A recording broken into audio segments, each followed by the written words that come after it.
Olá, bom dia, boa tarde ou boa noite. Essa semana eu estou gravando aulas que a gente já viu, né? As primeiras aulas do ano, para vocês relembrarem, também para vocês terem esse material quando o bimestre for retomado, tá? Vamos falar sobre a parte de introdução ao metabolismo, que foi a primeira aula que a gente deu. O que é metabolismo? Então, metabolismo é a soma de todas as reações químicas que ocorrem nos organismos vivos, tá bom? Essas reações químicas vão ser, então, organizadas em rotas metabólicas. Você tem aqui uma rota metabólica e cada uma delas vai ser compreendida por uma série de etapas. Então, você tem uma série de transformações que ocorrem. Você tem um substrato inicial e ele é transformado várias vezes até você ter o produto final. E existem milhares de rotas, tá bom? Um monte de rotas diferentes nos organismos vivos, tá? A gente tem, dentro do metabolismo, dois ramos do metabolismo. Um ramo que é o catabolismo e outro ramo que é o anabolismo. Cada um desses ramos é composto por várias rotas, não apenas uma, tá bom? As rotas que vão liberar energia decompondo moléculas mais complexas em moléculas menores ou menos complexas são as rotas do catabolismo. Tá? Um principal exemplo aí é a respiração celular, mas a fermentação também é um catabolismo, tá? As rotas que vão consumir energia, então usa energia de alguma fonte para fabricar moléculas mais complexas ou maiores a partir de moléculas mais simples, são o anabolismo. Tá aí a fotossíntese, que é o próximo tópico que vocês vão ver. A síntese de proteínas, por exemplo, vocês também vão ver a replicação do DNA, uma série de outras coisas. Aliás, a maior parte das coisas que a gente faz na nossa célula, tá? E da onde vem essa energia? No caso da fotossíntese, a energia vai vir da energia luminosa, e no caso, por exemplo, da síntese de proteínas, essa energia vem do ATP, que veio lá da respiração celular ou da fermentação, tá? O que é energia? Esse é um conceito importante nessa aula. Vocês já viram isso em física. Energia é a capacidade de realizar mudança ou trabalho, tá?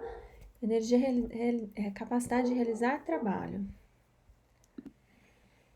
A energia que é associada ao movimento é chamada de energia cinética. A energia que é associada ao movimento aleatório das partículas, né? Temperatura, é chamada de energia térmica. A energia luminosa é uma energia em forma de onda. E a energia potencial é a energia que a matéria tem, devido à sua posição ou estrutura. Prestem atenção na estrutura. A gente está acostumado a falar em energia potencial em relação à posição. Então, objetos que caem, por exemplo, tá? Mas também é energia armazenada em sua estrutura. O que é energia química? Os biólogos gostam de usar esse termo. Energia química nada mais é do que energia potencial disponível que pode ser liberada em reações químicas. Essa energia potencial está onde? Na estrutura das moléculas. Tá? Então, a energia potencial que a glicose, por exemplo, tem em suas ligações, que você pode quebrar durante um processo liberando essa energia, tá? Isso é energia química, que é um termo só usado na biologia, tá? Na física, essa energia química é chamada de energia potencial, que é exatamente a mesma coisa, tá? Porque energia química nada mais é do que energia potencial de acordo com a estrutura das moléculas que os sistemas biológicos usam, tá? E o que é essa transformação de energia? A capacidade de transformação de energia é uma das capacidades que define a vida e os seres vivos. Todos os seres vivos são capazes de transformar a energia de um tipo em outra. Então, o metabolismo de um organismo vai transformar matéria e energia de acordo com as leis da termodinâmica, ok? E a maior parte dos organismos, todos os animais, vão consumir energia química, né? Consumir alimentos, transformar essa energia para realizar trabalho, no caso o urso está correndo, mas também liberar um pouco dessa energia na forma de calor também, tá? Aí é importante lembrar das leis da termodinâmica. Então, você tem a lei da entropia, tá? Que a entropia é uma medida de desordem da aleatoriedade, quer dizer que toda transferência ou transformação de energia vai aumentar a desordem do universo, ok? Além disso, existe a outra lei que é energia não se cria nem se perde, ela só se transforma, tá? Ou transfere, ok? Então, a energia dos sistemas biológicos, ela vai entrar como? Através de luz nos cloroplastos, os organismos que fazem fotossíntese, e ela vai ser liberada, dissipada na forma de calor.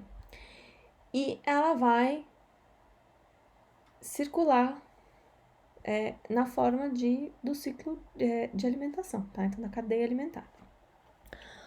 Por outro lado, os organismos vivos são altamente organizados. E aí, quando a gente fala que toda transferência ou transformação de energia aumenta a entropia do universo, aumenta a desorganização do universo, é estranho falar disso em relação aos sistemas biológicos, porque os sistemas biológicos são sistemas complexos e altamente organizados. Mas o que acontece? Cada organismo vai precisar de muito mais energia do que ele consegue armazenar no seu corpo, mesmo com toda essa organização. Então, todos os organismos vão dissipar uma quantidade enorme de energia ao longo de suas vidas. Para vocês terem uma ideia, a gente estima que mais ou menos 10% do que a gente come fica armazenado no nosso corpo. E, portanto, um organismo que está dentro da cadeia alimentar, ele vai passar apenas 10% da energia que ele transformou, né, para a próxima etapa da cadeia alimentar. Ok? Portanto, os organismos vivos não violam a segunda lei da termodinâmica, que é a lei da entropia. Ok? Legal. E aí a gente precisa falar o que é equilíbrio. Então, na natureza, todos os sistemas vão caminhar para um equilíbrio, que é quando a energia potencial é a menor possível. Então, se você tem um corpo que está numa certa altura e ele não tem mais nada sob ele, segurando ele, ele vai caminhar para a menor energia, ou seja, para a menor altitude, que é onde tem menor energia potencial. A difusão funciona exatamente do mesmo jeito. Então, você tem moléculas concentradas aqui e um espaço grande em volta.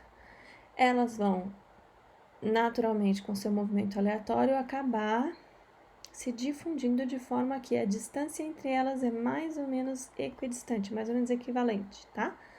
Vão continuar se movimentando, mas elas vão se espalhar uniformemente através do espaço, porque essa é a situação de menor potencial energético. As reações químicas funcionam da mesma forma.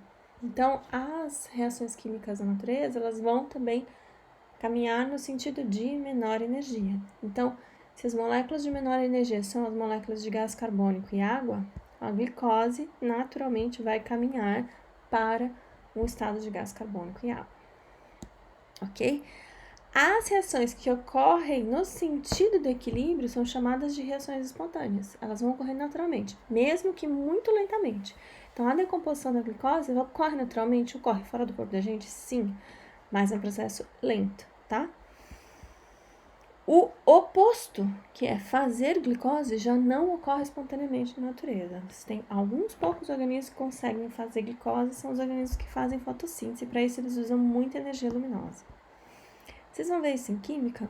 Então, você tem a energia livre aqui dos reagentes e dos produtos. Quando a energia dos produtos é menor que a energia dos reagentes, essa reação é espontânea e ela libera energia no processo. Quando, por exemplo, você olha para a fotossíntese, a energia dos reagentes, que é o gás carbônico e a água, é bem menor do que a energia dos produtos, essa reação não acontece espontaneamente. Ela precisa que a energia entre no sistema para ela acontecer. É o caso da fotossíntese, tá? Essas que não ocorrem espontaneamente, que precisam de energia, são chamadas de energônicas, e as que liberam energia são chamadas de exergônicas. Elas vão liberar, tá? Endo é sempre para dentro e exo é sempre para fora. Então, quanto de energia? 686 quilocalorias por mol. Essa anotação aqui vocês vão aprender ad nauseam na química, vocês vão ver várias vezes ainda na química, tá? Equação da respiração celular, equação da fotossíntese, uma é o inverso da outra, caso vocês não tenham notado. Na fotossíntese, então, qual é a energia que está entrando? É a luz. Ela vai entrar na mesma quantidade em que você libera energia na respiração celular para conseguir fazer esse processo aqui. Legal. E a história do metabolismo e do equilíbrio? Então, se todos os sistemas naturais caminham para o equilíbrio e os sistemas biológicos são sistemas naturais, então os sistemas biológicos têm que caminhar para o equilíbrio, certo? Só que uma vez que você chega no equilíbrio, não tem mais para onde você ir. Você já está no equilíbrio, você está em repouso. E um organismo vivo em equilíbrio é um organismo morto, na verdade. A vida não se mantém em equilíbrio. Como é que os organismos fazem, então, para se manter funcionando? Eles são sistemas abertos e não sistemas fechados. Então, você tem aqui 2 turbinas e são sistemas fechados. Né? Uma turbina com menos água, uma turbina com mais água. Essa água vai toda se encaminhar para cá até que o nível de água esteja igual entre as 2 turbinas e o sistema está em equilíbrio, ele não se mexe mais.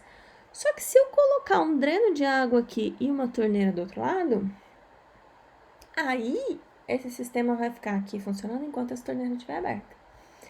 Eu posso fazer isso em várias etapas também, por exemplo, tá? O que acontece com os seres vivos? As nossas torneiras estão sempre abertas, assim como os nossos ralos estão sempre abertos. Então, a gente está sempre inspirando oxigênio e exalando gás carbônico, a gente está sempre comendo, se a gente parar de comer, a gente morre, né? E a gente está sempre liberando excretas também, tá? Então, o nosso corpo está em constante movimento. Somos sistemas abertos e não sistemas fechados.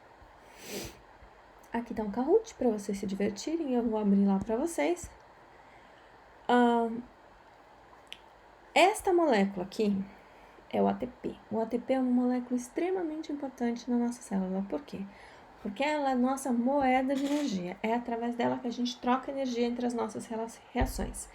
O ATP, ele consegue ligar as reações de catabolismo com as reações de anabolismo. Então, você consegue, com o catabolismo, por exemplo, a respiração celular, quebrar a glicose e produzir uma quantidade grande de ATP para você usar para fazer síntese de proteína, para fazer movimento, para fazer todas as atividades que você precisa fazer, tá? Então, ela vai ligar o catabolismo ao anabolismo, carregando a energia de um lado para o outro. E o que é essa molécula? Ela é um nucleotídeo, aqui o nucleotídeo, um nucleosídeo ligado não a um fosfato, mas a 3 fosfatos, ok? Então, é uma adenina com uma ribose e 3 fosfatos, tá? Adenosina trifosfato. Nesse estado, com 3 fosfatos, ela tem o seu maior estado energético. Cada fosfato que ela perde, ela vai perdendo estados energéticos, então ela vai perdendo capacidade de energia. Mas cada uma dessas ligações que são quebradas vai liberar bastante energia também. Então a gente pode usar o ATP e transformá-lo em ADP, e a gente pode usar de novo o ADP e transformá-lo em AMP, que é a adenosina monofosfato, um fosfato só, tá bom? Como é que o ATP funciona? Então, o ATP, ele pode servir como um intermediário nas reações, doando o seu fosfato para um substrato, de forma que esse substrato vai ter um intermediário fosforilado, que é de alta energia, porque o fósforo é um átomo extremamente eletronegativo, e esse elemento químico aqui, essa molécula, ela é instável, então ela está muito mais próxima de realizar a reação que precisa ser realizada, tá bom? Outra coisa que pode acontecer é a mudança de forma. Então, o ATP doa um fosfato aqui para esta proteína de membrana, ela muda de forma, isso faz com que ela jogue o soluto para fora da célula ou para dentro da célula, dependendo da sua posição, tá? Ou aqui, no caso das proteínas motoras, que vão permitir a nossa contração muscular, a presença de ATP muda a conformação dela. E aí ela vai conseguindo andar nos trilhos que são o citoesqueleto da célula. E o que acontece com esse ATP? Então, o ATP mais água vai fazer um processo de hidrólise, ou seja, quebra por água. Então, a água quebra esse fosfato, libera esse fosfato, liberando energia para o trabalho, para todos os processos celulares, tá bom? O ADP mais o fosfato vai ser transformado em ATP através dos processos do catabolismo, tá? Então, a gente viu lá na respiração celular que a gente tem a ATPase,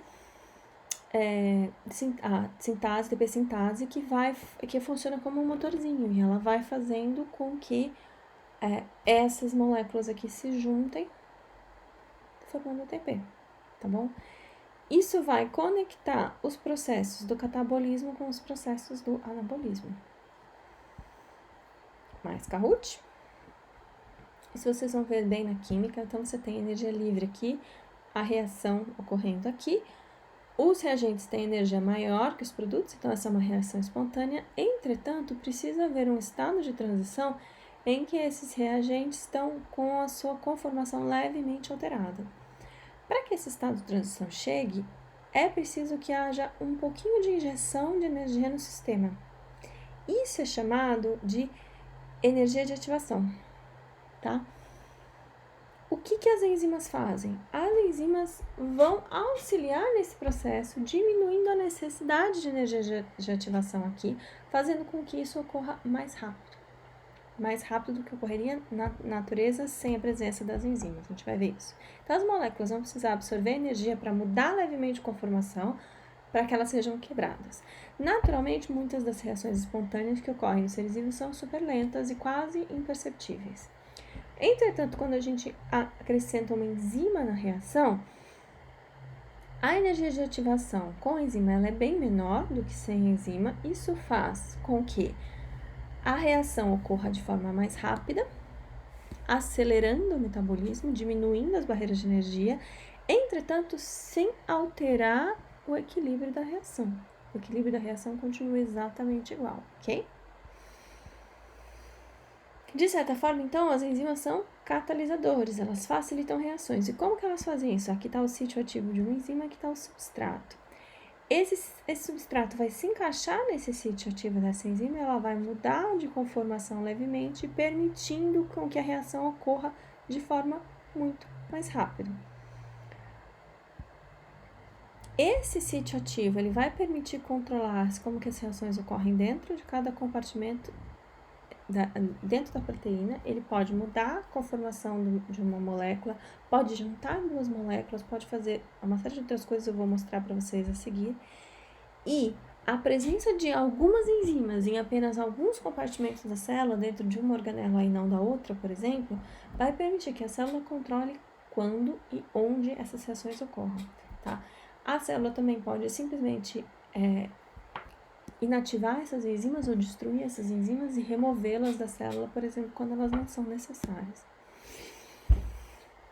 Como é que as enzimas vão auxiliar nessas reações? Então, vou falar 4 formas para vocês. Elas podem colocar em contato reagentes diferentes. Então, aproximam esses dois reagentes, facilitando a reação. Elas podem deformar a molécula rapidamente. Elas podem propiciar um microambiente adequado, por exemplo, pH, tá? Um microambiente eletronegativo com pH mais alto ou pH mais baixo.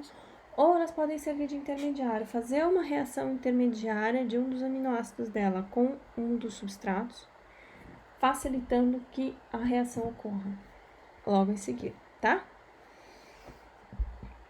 Só que é importante lembrar que a enzima nunca é consumida no processo.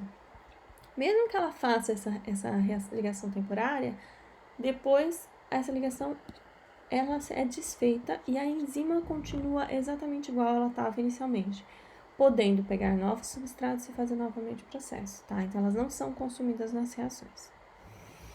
As enzimas, por sua vez, elas vão depender de certas condições para funcionar. Então, algumas enzimas, por exemplo, vão precisar de pH baixo, é o caso da enzima do estômago, a pepsina. Outras vão precisar de pH levemente mais alto, como o caso da tripsina, que também digere proteína, mas ocorre no intestino. A maioria das enzimas vai funcionar bem no pH 7, tá bom? As enzimas também necessitam de temperatura específica. Isso vai ser específico de cada organismo, então as nossas enzimas humanas tipicamente funcionam bem perto dos 37, e as enzimas, por exemplo, dessas bactérias que são tolerantes a alta temperaturas funcionam perto dos 77 graus Celsius, ok? Além dessas características ambientais, elas precisam também, às vezes, de cofatores ou inibidores. O que vai acontecer? O que é um cofator? Cofator, por exemplo, é um mineral. O ferro, no caso da hemoglobina. A hemoglobina não é necessariamente uma enzima, mas ela é uma proteína carregadora e, portanto, o ferro é um bom exemplo nesse caso, tá? O ferro funciona como cofator para várias enzimas também, viu? Ou uma coenzima, que é o caso quando um dos cofatores é, na verdade, de origem orgânica, tá? São as vitaminas, por exemplo. Outra coisa que pode alterar o funcionamento das enzimas são os inibidores. Então, a célula pode produzir um inibidor, liberar um inibidor no meio citoplasmático ou numa determinada organela para impedir uma enzima de funcionar. Esse inibidor, ele pode fechar o sítio ativo, né? Ele pode fechar uma outra região da proteína, mudando, alterando a sua forma, fazendo com que ela não consiga fazer a sua função. Enquanto o inibidor estiver disponível no citoplasma, essa enzima não funciona, tá? Só que essa ligação com o inibidor, ela não é permanente, ela é uma ligação que vai e volta. Se tiver bastante inibidor dentro do citoplasma, por exemplo, ela vai estar sempre em contato com o inibidor. Conforme a quantidade de inibidor no citoplasma desaparece, que a célula está destruindo esse inibidor, por exemplo, ela reativa essa enzima, tá? Começa a liberar os sítios dessas enzimas, elas voltam a funcionar. Então, é assim que a célula controla o que está funcionando a cada momento na célula. Inibidores e ativadores vão auxiliar no controle das reações, tá? E com isso, regulando o metabolismo da célula, para só funcionar coisas que elas precisam em um determinado momento e depois parar reações que não são necessárias em outros momentos. A gente tem reações na nossa célula que ocorrem o tempo todo, como é o caso da glicólise, e reações que ocorrem só em determinadas condições, como um monte de outros casos por aí, tá bom? Era só isso. Bons estudos, bom feriado para vocês e até a próxima, que a gente vai falar sobre fotossíntese.